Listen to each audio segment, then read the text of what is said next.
मई 2026। क्या आपको भी लग रहा है कि कुछ बड़ा होने वाला है? खैर, ज्योतिषीय डेटा के हमारे इस नए एक्सप्लेनर में आपका स्वागत है। सच मानिए, ये महीना कोई आम महीना नहीं है। इस महीने की शुरुआत और अंत दोनों ही पूर्णिमा के साथ हो रहे हैं, जो कि अपने आप में एक बेहद दुर्लभ घटना है। तो चलिए जबरदस्त ऊर्जा वाले महीने में गहराई से उतरते हैं और देखते हैं कि प्यार, पैसा और करियर के मामले में ये समय हमारे लिए क्या लेकर आया है। चलिए जल्दी से देखते हैं कि आज के इस एक्सप्लेनर में हम किन विषयों को कवर करने वाले हैं।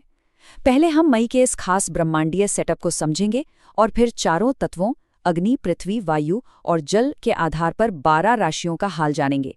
और हाँ, आखिर में एक बहुत ही खास निष्कर्ष भी है। तो शुरुआत करते हैं हमारे पहले भाग से, मई का दुर्लभ ब्रह्मांडीय सेटअप। सोचिए, एक ही महीने में 2 पूर्ण चंद्रमा। 1 मई को स्कॉर्पियो फ्लावर मून है, जो दबी हुई सच्चाइयों और गहरे आंतरिक बदलावों को सतह पर लाएगा। और फिर महीने का अंत 31 मई को एक दुर्लभ सैजिटेरियस ब्लू मून के साथ, जो रोमांच, दार्शनिक विस्तार और उच्च ज्ञान के नए दरवाजे खोलेगा। मतलब शुरुआत एकदम इमोशनल और गहरी और अंत एकदम एडवेंचरस। चलिए अब बढ़ते हैं हमारी अग्नि राशियों की तरफ और देखते हैं कि इस महीने उनकी महत्वाकांक्षाएं कैसी उड़ान भरती हैं। सबसे पहले बात करते हैं मेष यानी एरीज की।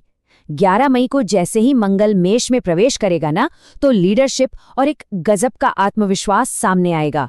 करियर के नए मौके बिल्कुल तैयार हैं। पैसों के मामले में लाभ तो संभव है, लेकिन अचानक होने वाले खर्चों से थोड़ा बचकर रहना होगा।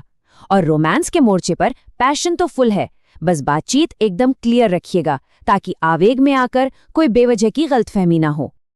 अब आते हैं सिंह यानी लियो पर। इस महीने करियर पूरी तरह से चमकने वाला है। मिड मई में सूर्य के 10वें भाव में जाने से टीम वर्क और बढ़ती जिम्मेदारियां आपको जबरदस्त प्रोफेशनल पहचान दिलाएंगी। फाइनेंस की बात करें तो ग्रोथ एकदम स्टेबल है, बस रिस्की इन्वेस्टमेंट से दूर रहना है। प्यार के मामले में महीने के बीच में परिवार में हल्की फुल्की नोकझोंक हो सकती है, लेकिन सोशल लाइफ इतनी शानदार रहेगी कि नए रोमांटिक मौके खुद चलकर आएंगे। अग्नि तत्व में हमारी आखिरी राशि है धनु यानी सैजिटेरियस। 14 मई की डेट नोट कर लीजिए, क्योंकि शुक्र और गुरु के मिलन से रिश्ते और शादी की बातें एकदम सेंटर स्टेज पर आ जाएंगी। करियर में किसी के साथ पार्टनरशिप या ट्रैवल बहुत बड़ी सफलता दिला सकता है। पैसों के मामले में स्टेबिलिटी तो बढ़ रही है, लेकिन किसी भी नए आर्थिक वादे या खर्चे में बंधने से पहले 2 बार सोचना जरूरी है। अग्नि के बाद अब बात करते हैं पृथ्वी राशियों की, जिनका फोकस इस महीने भौतिक स्थिरता और वेल्थ पर रहने वाला है। वृषभ यानी टॉरस से शुरू करते हैं। शुक्र और गुरु मिलकर एक ऐसा शानदार धन योग बना रहे हैं कि संपत्ति और धन का बढ़ना लगभग तय है। करियर में लगातार ग्रोथ मिलेगी, जो वर्क प्लेस पर खूब सम्मान दिलाएगी। और प्यार, अगर सिंगल हैं तो बहुत ही गहरे और अर्थपूर्ण रिश्ते बन सकते हैं। कुल मिलाकर ये बहुत ही स्टेबल और सुकून भरा समय है। कन्या यानी विर्गो की बात करें तो शुक्र और गुरु पूरा सपोर्ट कर रहे हैं। मतलब नेटवर्किंग और अपने काम की ब्रांडिंग से करियर बहुत तेजी से आगे बढ़ेगा। पैसों की प्लानिंग के लिए ये महीना बिल्कुल परफेक्ट है, बस फालतू खर्चों पर ब्रेक लगाना होगा। रिश्तों में जो भी उलझनें चल रही हैं ना, वो ईमानदारी और थोड़ी प्रैक्टिकल बातचीत से बहुत आसानी से सुलझ जाएंगी। मकर यानी कैप्रिकॉर्न के लिए मंगल स्थिरता वाले चौथे भाव को एक्टिवेट कर रहा है। इसका सीधा सा मतलब है काम में गजब की प्रोडक्टिविटी और प्रमोशन के चांसेस। आर्थिक रूप से ये समय लंबे समय की सिक्योरिटी बनाने का बेहतरीन अवसर है। लेकिन हाँ, प्यार के मामले में थोड़ा ध्यान देना होगा। अगर रिश्ते में थोड़ी बोरियत या रूटीन सा आ गया है, तो वापस से वो स्पार्क और उत्साह जगाने के लिए आपको थोड़ा फोकस करना होगा। चलिए अब हवा का रुख देखते हैं। आगे हैं वायु राशियां और इनका मुख्य थीम है प्रेम और संचार।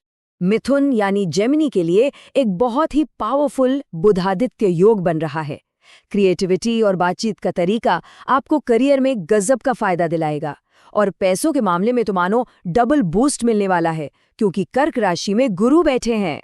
रोमांस की बात करें तो महीने की शुरुआत में कुछ बहुत ही दिलचस्प मुलाकातें होंगी, लेकिन उसके बाद आप थोड़ा सिलेक्टिव होना पसंद करेंगे। अब तुला यानी लिब्रा। देखिए, महीने की शुरुआत में करियर को लेकर कुछ बड़े और हाई स्टेक्स फैसले लेने पड़ सकते हैं, लेकिन उसके ठीक बाद तरक्की के नए रास्ते खुलेंगे। पैसों की स्थिति किसी पार्टनरशिप या कोलैबोरेशन के जरिए सुधरेगी। और लव लाइफ, एक बहुत ही खुशनुमा रोमांस और साथ में की गई यात्राएं आपके पर्सनल बॉन्ड को और भी ज्यादा मजबूत कर देंगी। वायु तत्व की आखिरी राशि कुंभ यानी एक्वेरियस। मंगल पहल करने की गजब की हिम्मत दे रहा है। इनोवेटिव आइडियाज करियर में आपको सबसे अलग खड़ा कर देंगे। धन योग से पैसों का फायदा भी हो रहा है, बस जोश में आकर अचानक खर्च करने की आदत पर लगाम लगानी होगी। प्यार के मामले में क्रिएटिविटी और अचानक होने वाली रोमांटिक चीजें आपका इंतजार कर रही हैं, और जो लोग सिंगल हैं उनके लिए अपना मैच मिलने की पूरी संभावना है। और अब आखिरी तत्व, जल राशियां। ये समय उनके लिए गहरी भावनाओं और रणनीतियों का है। सबसे पहले कर्क यानी कैंसर। मंगल का 10वें घर में आना करियर में एक्सीलेंट ग्रोथ और लीडरशिप लेकर आ रहा है। लेकिन पैसों के मामले में एक सख्त रूल बना लीजिए। इस महीने फोकस सिर्फ और सिर्फ सेविंग्स पर होना चाहिए, इन्वेस्टमेंट्स पर नहीं। जहां तक प्यार का सवाल है, भावनात्मक गहराई से रिश्ते मजबूत तो होंगे, लेकिन प्लीज ओवर थिंकिंग से बचिएगा, वरना बिना बात की परेशानियां हो सकती हैं। वृश्चिक यानी स्कॉर्पियो के लिए मंगल 6ठे भाव में है, जिसका सीधा मतलब है कि वर्क प्लेस पर अगर कोई भी कंपटीशन है तो रणनीतियों के बल पर जीत पक्की है। और तो और 8वें भाव में शुक्र और गुरु आपको कुछ छुपे हुए वित्तीय लाभ भी दिला सकते हैं। लव लाइफ में भावनाएं बहुत तीव्र होंगी, इसलिए किसी भी टकराव से बचने के लिए एक दूसरे पर पूरा भरोसा और ट्रांसपेरेंसी रखना बेहद जरूरी होगा। जल तत्व और राशि चक्र की आखिरी राशि मीन यानी पाइसेस। मंगल एक वेल्थ ओरिएंटेड प्रभाव बना रहा है, इसलिए करियर में पूरा फोकस स्टेबिलिटी और चीजों को ऑर्गेनाइज करने पर होना चाहिए। पैसों को लेकर मिले जुले नतीजे मिल सकते हैं, इसलिए सख्त बजट बनाएं और कोई भी गैर जरूरी रिस्क ना लें। प्यार में भावनात्मक जुड़ाव तो पक्का गहरा होगा, लेकिन थोड़ी रियलिटी चेक भी जरूरी है। बहुत ज्यादा आदर्शवादी उम्मीदें रखने से बचिएगा। चलिए अब आते हैं हमारे इस पूरे ज्योतिषीय एक्सप्लेनर के सबसे अहम हिस्से पर, हमारा फाइनल कॉस्मिक टेकअवे। वैदिक ज्योतिष की भविष्यवाणी में एक बहुत ही गहरी बात कही गई है। जब महीना आपसे रुकने को कहे तो रुकें, जब आसमान से इजाजत मिले तब कार्य करें, और जब किस्मत आपके पक्ष में चलने लगे तो अपने शब्द बहुत सोच समझकर चुनें। कितना सटीक है ना? ये हमें याद दिलाता है कि इस महीने की बदलती ऊर्जाओं के बीच सही टाइमिंग और धैर्य सबसे ज्यादा मायने रखते हैं। तो अब एक बड़ा सवाल ये उठता है, मई की इन 2 पूर्णिमाओं की गजब की परिवर्तनकारी ऊर्जा को आप अपनी तरक्की के लिए कैसे इस्तेमाल करेंगे? देखिए, सितारों ने तो अपनी बिसात बिछा दी है, संभावनाएं भी दिखा दी हैं, लेकिन असली दिशा हमेशा हमारे अपने निर्णयों पर निर्भर करती है। खैर, इस एक्सप्लेनर में हमारे साथ जुड़ने के लिए बहुत बहुत शुक्रिया। उम्मीद है आपको ये चर्चा पसंद आई होगी। मिलते हैं अगले